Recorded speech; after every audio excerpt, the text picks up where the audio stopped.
A paz do Senhor Jesus Cristo, amados. Aqui quem fala é pastor Rafael e hoje quero falar sobre a excelência do amor. Maravilha, glórias a Deus. Vamos abrir a nossa Bíblia no livro de 1 Coríntios, no seu capítulo 13, também versículo 13. Diz assim a palavra de Deus: Agora, pois, permanecem a fé, a esperança e o amor. Estes três, mas o maior destes é o amor. Glórias a Deus. Amados, nós temos aqui esses três instrumentos importantíssimos na vida das pessoas. Mas hoje quero fazer uma diferença para nós podermos ver quão importante cada um desses instrumentos é quando é aplicado nas nossas vidas. Ora, vejamos. Quem tem a fé, geralmente, queridos, ele diz assim.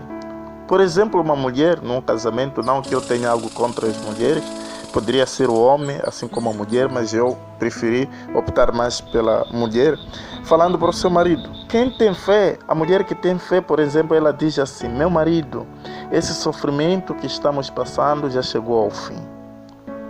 Mas se essa mulher, queridos, não tem uma fé duradoura, aquilo que nós chamamos de esperança, quando prolonga a dificuldade, quanto mais forte for a luta, ela desiste.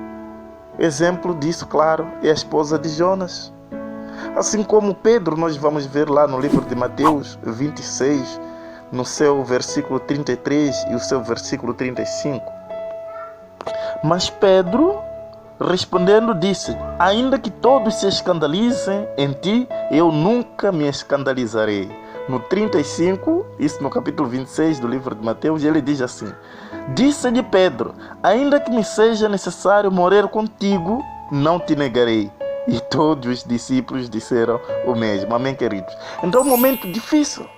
Veja que o Pedro, ele faz uma promessa, mas nós vamos ver lá em frente o que aconteceu. Quando realmente apareceu a luta, Pedro, ele negou a Jesus. Jonas, a esposa, disse: olha, por que você não amaldiçoa esse Deus e mora? Então, quando a fé não é duradoura, quando a pessoa não tem esperança, ela tem fé, espera ver algo acontecer, mas porque não tem esperança, ela acaba desistindo. Amém? Mas, olhando para a esperança agora, aquela mulher que tem esperança, ela diz o seguinte: um dia essa situação vai passar, meu marido. A pessoa espera ver algo acontecer, e quando não acontece, essa desanima, fica triste. A esperança, quando não é acompanhada, queridos, por amor, ela leva até ao suicídio, seja esse suicídio físico, assim como um suicídio espiritual. Exemplo, vou dar um pequeno exemplo aqui. Eu conheci uma jovem que tinha um namorado na formação de professor. Ela amava o jovem, aparentemente, né? Até que um dia ela engravidou do jovem. E tinham planos para morarem juntos, se casarem, serem felizes como todos os outros casamentos ou outros jovens. Mas o jovem acabou conhecendo outra moça no curso e ficou com ela.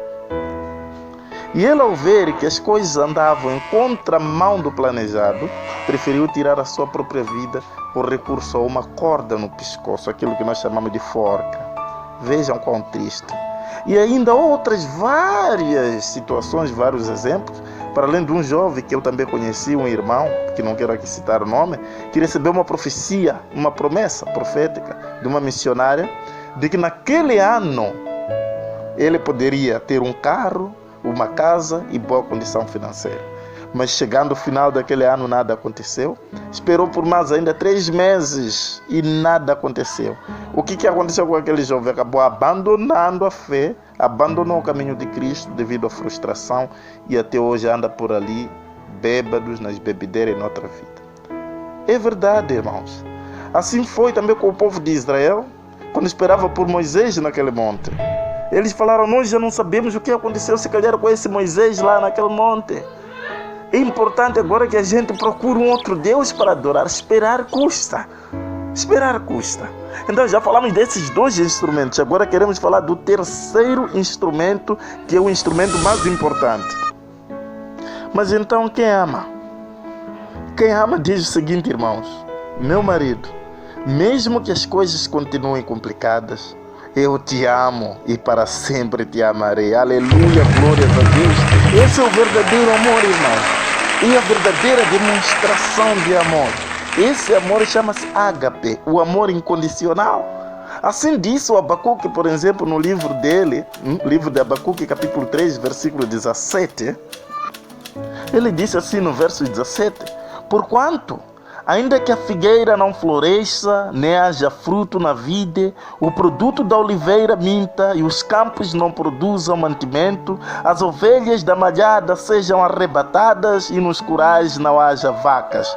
18. Todavia, eu me alegrarei no Senhor, exultarei no Deus da minha salvação. Glórias a Deus, aleluia. Aleluia, glórias a Deus. É assim, quem ama sofre, quem ama não espera nada em troca, quem ama simplesmente ama. Amém? Vejam os 3 jovens quando eram para ser lançados lá na fornalha, no livro de Daniel, capítulo 3, versículo 16, lá até 18, né? Nós vamos ver que eles vão falar assim para o rei, o nosso Deus, ele vai nos livrar da fornalha, portanto nós não te adoraremos. Mas eles também voltam a repisar lá no versículo 18, e se não nos livrar, fica sabendo mesmo assim, nós não te adoraremos, não adoraremos a sua estátua. Glórias a Deus, irmãos. Eu quero estar a terminar aqui concluindo. Eu quero dizer assim para você: ame a Deus incondicionalmente. Ame a sua esposa ou seu esposo incondicionalmente. Ame os seus amigos incondicionalmente. Ame tudo. Ame, ame, Jesus, simplesmente ame e não espera nada em troca. Que Deus venha abençoar a todos. No nome do Senhor Jesus Cristo. O amor vence tudo.